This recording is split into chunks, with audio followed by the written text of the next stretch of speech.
এর একমাত্র কারণ আলেমদের সাথে বেয়াদবি করার ফলাফল। বিসমিল্লাহির রহমানির রহিম। পরিবেশনায় ও পরিচালনায় দিক দিগন্ত। তো আল্লাহকে বেজার করে দুনিয়ার কাউকে খুশি করা কি নাই? জবাব দেন। আল্লাহকে বেজার করে কাউকে খুশি করা জায়েজ হবে? এখন আপনি আমি কি করি? খুব খেয়াল করেন, পর্দা করলে আল্লাহ খুশি না বেজা? আত্মীয় স্বজন বেজা নাকি? এখন আপনার ইমানের পরীক্ষা, আপনি কি আল্লাহকে খুশি করে পর্দা করবেন না আত্মীয়র খুশির জন্য পর্দা লঙ্ঘন করবেন? এটা আপনার ইমানের পরীক্ষা। এই পরীক্ষায় যদি আপনি পাশ করেন তাহলে আপনি ধরে নিবেন আপনি জান্নাতের পথে আছেন।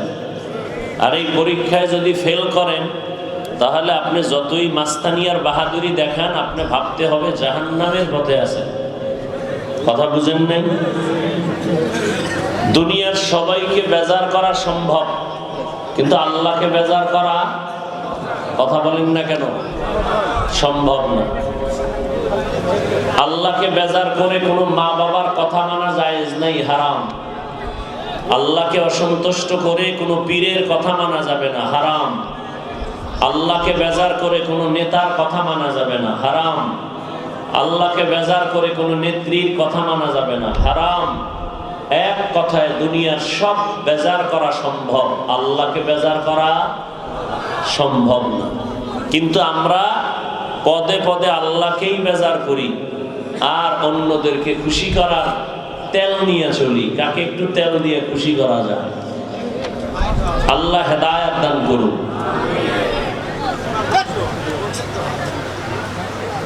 আয়াতে আল্লাহ কি বললেন? আমি মানুষ আর জিন দুনিয়াতে পাঠাই নাই, হ্যাঁ পাঠিয়েছি একমাত্র ইবাদতের জন্য। আল্লাহ ডাইরেক্ট বললেই তো পারতেন মানুষ আর জিন বানাইছি ইবাদতের জন্য, পাঠাই নাই। আবার হ্যাঁ পাঠিয়েছি ঘুরাইয়া বললেন কেন? এর একমাত্র কারণ মানুষ তোমার জেহেন ব্রেনকে ওয়াশ করে দিলাম, তোমার জিন্দেগির মধ্যে এই কথাটাই তুমি বদ্ধমূল রাখো, ভিন্ন কথা না। তোমাকে বানাইছেন আল্লাহ একটা কাজের জন্য, দুই কাজের জন্য না। তোমার পৃথিবীতে আসা থেকে মৃত্যু পর্যন্ত তোমার জীবনে কাজ একটা, ইবাদত। কি কাজ? কার ইবাদত? ইবাদত কি? ইবাদত একটা চাদরের নাম। পুরা প্যান্ডেলের ভেতরে একটা প্যান্ডেল, ভেতরে আছে 1000 মানুষ। গোটা দুনিয়াটাকে আল্লাহ চাদর দিয়ে আবৃত করে ঢুকাইয়া দিয়েছেন মানুষ। তুমি যেদিকেই দৌড় দিবা সেদিকটাই ইবাদত। ইবাদত মানে সারা রাত তাসবিহ হাতে নিয়ে সেজদা দেওয়া না। ইবাদত মানে সারাদিন রোজা রাখা, জিকির করা না। তুমি জীবনে যা করবা সব ইবাদত। খানা খাও ইবাদত, ঘুমাও ইবাদত, বাজারে যাইবা ইবাদত, চাকুরি করো ইবাদত, ব্যবসা করো ইবাদত, বাথরুমে যাও ইবাদত, রাজনীতি করো ইবাদত। মন গড়া নয়, দুইটা শর্তের বিনিময়। প্রথম শর্ত, যা করবা যা বলবা জীবনে সব আল্লাহর খুশির জন্য। দ্বিতীয় শর্ত, জীবনে যা করবা যা বলবা মদিনার রাসূলের তরিকায়, আদর্শে। নবীর আদর্শ নিয়ে যদি তুমি বাথরুমে যাও ইবাদত, নবীর আদর্শে ব্যবসা করো ইবাদত, নবীর আদর্শ মেনে রাজনীতি করো ইবাদত। নাকি ইসলামে রাজনীতি নাই? হ্যাঁ, বর্তমান দুনিয়াতে পচা ধান্দাবাজি রাজনীতি ইসলামে নাই। আবার আসতে বলেন কেন? মানুষ জবাই করার রাজনীতি ইসলামে নাই। মানুষের বাড়ি ঘরে আগুন লাগায় দেওয়া ইসলামে নাই। মায়ের সাথে বেয়াদবি আর জুলুম করা ইসলামে নাই। আলেম ওলামার সাথে বেয়াদবি করার রাজনীতি ইসলামে নাই। কিন্তু ইসলামে কি রাজনীতি আছে? মানুষের জীবনে সম্মান দেওয়ার রাজনীতি। না নাই? আচ্ছা, যারা বলে ইসলাম বা কোরআনে রাজনীতি নাই, তারা কি বুঝাতে চায়? যে ইসলাম আর কোরআন কমপ্লিট, রাষ্ট্রের ব্যাপারে কোরআন শরীফ দুর্বল। আমরা কি দুর্বল কোরআন মানি না সবল? রাষ্ট্রের ব্যাপারে কোরআনে কোনো সমাধান নাই। আচ্ছা, সহজ কথা বুঝেন, ইউসুফ জুলাইখার ঘটনা কোরআনে আসেনি? টোটালটাই রাষ্ট্রনীতির বয়ান। সুলাইমান বিলকিসের ঘটনা কোরআনে আছে? টোটালটাই রাজনীতির বয়ান। কথা বুঝেন? রসুলের তরিকায় করো রাজনীতি ইবাদত, রাজনীতি করিয়াও জান্নাত। নবীর তরিকায় ব্যবসা করো, ব্যবসা করেও জান্নাত। নবীর তরিকায় ডাক্তারি পড়ো, ডাক্তার হয়েও জান্নাত। নবীজির তরিকায় তুমি চাকরি করো, চাকরি করলেও জান্নাত। আমরা অনেকে ভাবি হুজুরদের কথা শুনলে বিপদ, হুজুরও হতে পারবো না, জান্নাতে তাড়াতাড়ি যেতে পারবো না। আমি আপনাদের হুজুর বানাইতে আসি নাই, আমি আপনাকে আপনার জায়গায় রাইখা জান্নাতের পথ দেখাবো। আপনি রাজনীতি করেন, রসুলের আদর্শে করেন ইবাদত। বলে কেমনে? রাজনীতি করেন, মিথ্যা কথা বলবেন না, কারোর সাথে জুলুম করবেন না, কারো হক নষ্ট করবেন না, চুরি ডাকাতি দুর্নীতি করবেন না। আপনার রাজনীতি রসুলের আদর্শ অনুযায়ী হবে তো জান্নাত রেডি। নবীজি মদিনার রাষ্ট্র চালাইছেন, কথা বলেন না কেন? আবু বকর রাষ্ট্র চালাইছেন, ওমরে ফারুক চালাইছেন, ওসমান রাদিয়াল্লাহু আনহু চালাইছেন, হযরত আলী চালাইছেন। রাষ্ট্র চালানোর নামই হলো রাজনীতি। কিন্তু এই রাজনীতি বলতে মানুষ মনে করে এখন এই পচা রাজনীতি। না, রাজনীতি রসুলের আদর্শ অনুযায়ী। আর কারো আদর্শ অনুযায়ী যদি কেউ রাজনীতি করে বা যে কাজ করবে, এর দ্বারা নিজেরও ক্ষতি হবে, উম্মতেরও ক্ষতি হবে। কেন? এখানে বহু শিক্ষিত মুসলমান, আমি স্পষ্ট বলছি, ভুল হলে ধরায় দেন। খুব খেয়াল করেন, মদিনার নবীর আদর্শ থেকে আরো সুন্দর আদর্শ কারো কাছে আছে কিনা? এখনো সবাই বুঝেন নাই। নবীজির আদর্শ থেকে আরো সুন্দর আদর্শ কারো কাছে আছে? কেউ যদি দাঁড়ায় বলো, এই যুবক, যদি বলো হাফিজ ভাই, মদিনার নবীর আদর্শ থেকে শেখ মুজিব সাহেবের আদর্শ ভালো, আমার কথা শুনো, আল্লাহর জাতের কসম, আমি নবীজিরটা বাদ দিয়া শেখ সাহেবের আদর্শ গ্রহণ করব। আমার কথা বুঝো আগে। যদি কেউ দাঁড়ায় বলতে পারো মদিনার নবীর আদর্শ থেকে জিয়াউর রহমান সাহেবের আদর্শ ভালো, আমি মদিনারটা বাদ দিয়া জিয়াউর রহমান সাহেবেরটা গ্রহণ করব, শক্তি আছে বলার? শুধু তাই না, জিয়াউর রহমান কেন আর শেখ মুজিব কেন, এর থেকে আরো দামি পণ্ডিত পৃথিবীতে আদর্শ বাজারজাত করেছে। আব্রাহাম লিঙ্কনের গণতন্ত্র শান্তি দিতে পারছে মানুষকে? পারেনি। মাও সেতুনের আদর্শ, লেনিনের আদর্শ, কার্ল মার্ক্সের আদর্শ, প্লেটোর আদর্শ, এক কথায় জবাব, পৃথিবীর সব মানুষের বানানো আদর্শ না পাক, একমাত্র মদিনার নবীর আদর্শই হলো পাক। মানুষের আদর্শ না পাক কেন? ওর বডিটাই না পাক, ওর দিমাগ না পাক। তিন বেলা খাইয়াও মদ পান করে, তিন বেলা ভাত খাইয়া ফল খাইয়া আবার বিড়ি টানে, গাঞ্জা খায়, ওর পাশে দাঁড়াইলে অজু ছুটে যাওয়ার অবস্থা, প্রস্রাব করে পানি লয় না, ওর দিমাগ নষ্ট। আর দিমাগ নষ্ট দিয়া যা তৈরি করবে সব নষ্ট। এজন্য বললাম মানুষের আদর্শ না পাক, একমাত্র মদিনার নবীর আদর্শ পাক। ১৫০০ বছর পরেও এতগুলো মানুষ শরিয়া এলাকার মাঠে, কথা ঠিক? এত হাজার মানুষগুলো যদি কোনো কোটিপতি এই জায়গায় বসাইতে চাইতো, তাহলে তার কতটা পেরেশান হতে হতো। এক নাম্বার, এই মানুষগুলো আসা যাওয়ার ফ্রি গাড়ি দেওয়া লাগতো। নাম্বার ২, বসার জন্য ভিআইপি চেয়ার।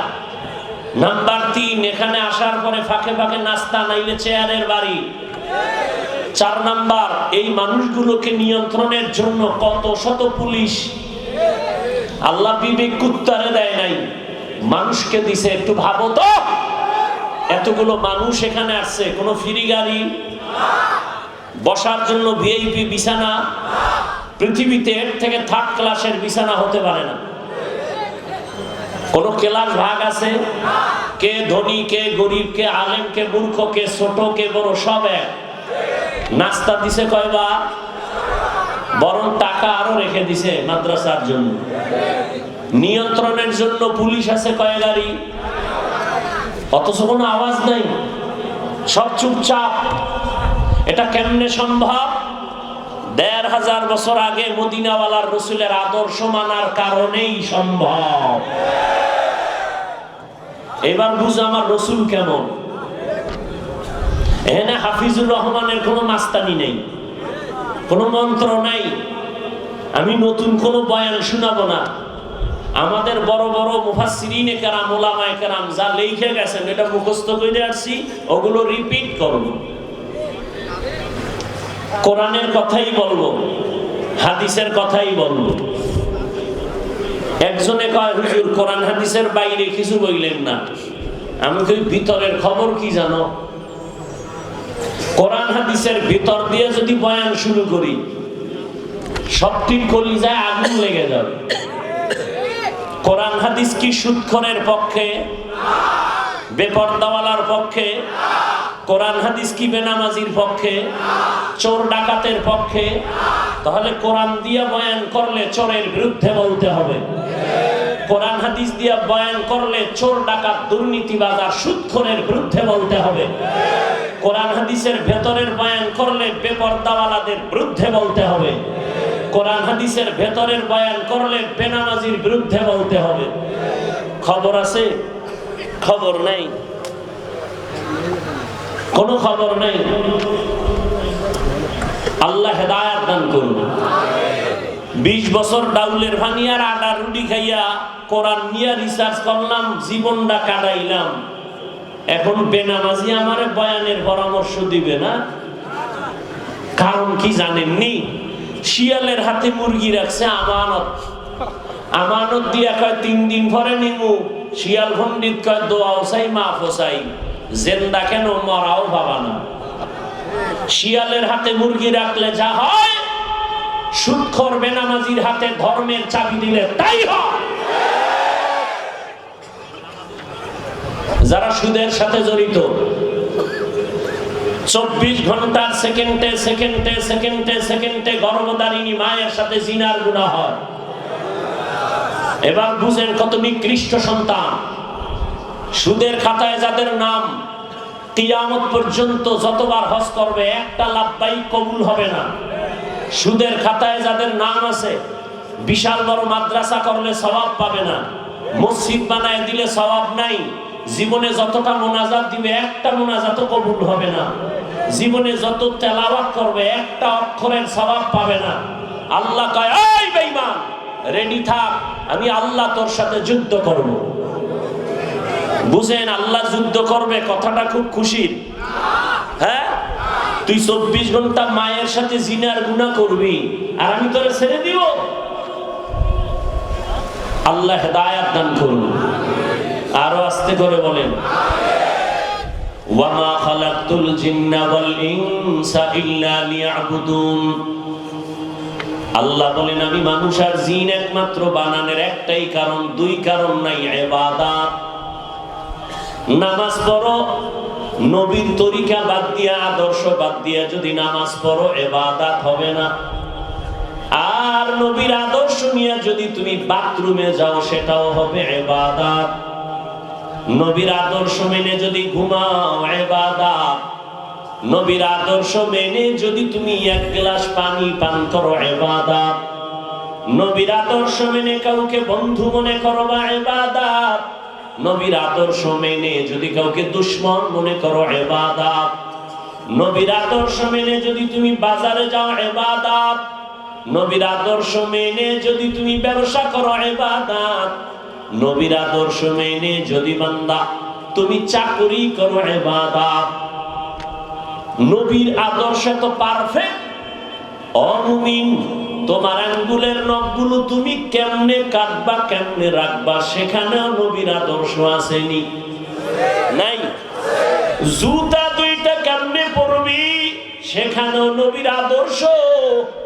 ও পণ্ডিতেরা, একজনে দাঁড়াইয়া পারলে বলো, দুনিয়ার কোন নেতার আদর্শের ভিতরে নখ কাটার নিয়ম আসেনি? দুনিয়ার কোন নেতার আদর্শের মধ্যে জুতা পরার নিয়ম আসেনি? দুনিয়ার কোন নেতার আদর্শের মধ্যে বউ চালানোর নিয়ম আসেনি? দুনিয়ার কোন নেতার আদর্শের মধ্যে সংসার চালাবা কেমনে নিয়ম নাই? খানার লোকমাটা কেমনে মুখে দিবা নিয়ম নাই? আমার এমন এক রহমতের নবী, যেই নবীকে দিয়া এমন এক আদর্শ আর প্রেসক্রিপশন বানায় দিলেন, কিয়ামত পর্যন্ত নবীর প্রেসক্রিপশন ফলো করে যদি বান্দা চলো, নবী বলেন আমি চ্যালেঞ্জ দিয়া গেলাম। ক্বালান নবিয়্যু সাল্লাল্লাহু আলাইহি ওয়া আলিহি ওয়াসাল্লাম, তারাকতু ফীকুম আমরাইন লান তাদিল্লু মা তামাসসাকতুম বিহিমা কিতাবাল্লাহি ওয়া সুন্নাত রাসূলি। নবী বলেন দুইটা জিনিস আমি রেখে মদিনাতুল মুনাওয়ারার রওজা পাকে চলে যাচ্ছি। আমি চ্যালেঞ্জ দিয়া গেলাম, আমার রেখে যাওয়া দুই জিনিস যদি ধইরা রাখো, জীবনে সম্মানও যাবে না, ঈমানও যাবে না। কয় জিনিস? এক নম্বরে কোরআন, দ্বিতীয় নবীর সুন্নাত। আল্লাহর জাতের কসম, জ্ঞান খাটায় বিবেক দিয়া তাকায় দেখো হে যুবক, ১৫০০ বছর পরে তাকায় দেখ, করোনার সময় স্কুল বন্ধ, কলেজ বন্ধ, চাকরি বন্ধ, ব্যবসা বন্ধ, ট্রেন বন্ধ, ফ্যাক্টরি বন্ধ, সব বন্ধ বন্ধ। ইতিহাস ভুইলা যাস না রে বাবা, করোনা এত মারাত্মক, দুনিয়ার সব বন্ধ হয়ে গেছে, কিন্তু একটা কোরআনের মাদ্রাসাও বন্ধ হয় না। ভদ্রলোকেরা মেডিসিন হাতে লয়া বয়া রইছে, ট্রিপল মাস্ক লাগাইছে, মরবে না। কয়টা মাস্ক? 3টা লাগায় মেডিসিন লয়া খালি হাত দোয়, আর আমারে কয় হুজুর ধুইবেননি। আমি কইলাম দোয়ার বয়ান তো রসুল কইরা গেছে, আমরা এত বছর হাত দোয়ার বয়ান করছি, কপাল পোড়া মানো নাই। মানবি না, মানবি না, ঠেকায় কইরা মানতেছো, কিন্তু লাভ নাই। এই মানানা যদি আগে মানতি, সুন্নতের সওয়াব পেয়ে যাইতি। এখন টুপি পরতে বলি, মাথা ঢাকো, কয় সম্ভব না, গরম। জামা পরতে বলি, কয় শরীর গরম লাগে, সম্ভব না। কয় ঠিক, পুরা বডিটারে তো ঢাকলি পোশাক দিয়া, লাভ হইল কি? এই ঢাকাটা যদি মরার আগে ঢাকতি কামে লাগতো, মরার পরে কাফন পইরা ঢাকলে কোনো লাভ নাই। এরে আল্লাহর গোলাম, বাবার করোনা, শিক্ষিত 2টা সন্তান কুলাঙ্গার, টাকা দিয়া এলাকার গরিবের কয় বাবার লাশটা রাস্তায় ফেলে দে। রাস্তায় বাবার লাশ ফেলাইয়া কুলাঙ্গার শিক্ষিত 2 সন্তান দরজা লাগায় ঘুমায়। বাবার লাশ জানাজা হলো না, কুত্তায় খাইলো, কুলাঙ্গার সন্তান আর দেখলো না। ইতিহাস ভুলে যাইও না রে যুবক, ভালো করে বুঝো, এই সোনার বাংলাদেশে শত শত করোনার লাশ আমার দেশের টুপিওয়ালারা কাঁধে নিলেন, গোসল করাইলেন, কাফন পরাইলেন, জানাজা পড়াইলেন, কবরে দাফন করছেন। একজন হুজুরেও করোনায় মরে না। মাস্ক বাঁচাইতে পারে? हकीकत से तो दुनिया बेखबर है, दुनिया की नुमाइश पर नजर है। नमी गुयम के आज दुनिया जुदा बाश, बाहर कारे के बाशी बर खुदा बाश। एक দলে কানছে এখন হাসে, আর এক দল কান্দে। কিন্তু যার কাছে কোরআন আছে, নবীর আদর্শ আছে, এরা আগেও যেমন ছিল এখনো তেমন আছে, ভবিষ্যতেও এমনই থাকবে। মানুষ টাকা দিয়া সম্মান কিনে, বিনিময়ে পরে পায় জুতা। আর আমার মাওলার দেওয়া সম্মান চেয়ারম্যানের চেয়ারের মেয়াদ শেষ, কিন্তু কোরআনওয়ালা যেই চেয়ারে বসছে এই চেয়ারের কোনো মেয়াদই নাই। আছে কোনো মেয়াদ? এ সম্মান টাকা দিয়ে কেনা? কে দিছেন? আল্লাহ দিছেন। বাংলাদেশি যত ঝামেলা দেখতেছ এর একমাত্র কারণ আলেমদের সাথে বেয়াদবি করার ফলাফল। এলমেরা এজাজু করদান বেহিসাব, খলকেরা দাদান জবাবে বাসওয়াব, হক না দারদ দোস্তে খলকা জানেরা, নিস্তে ই খসলত একে দিনদারেরা।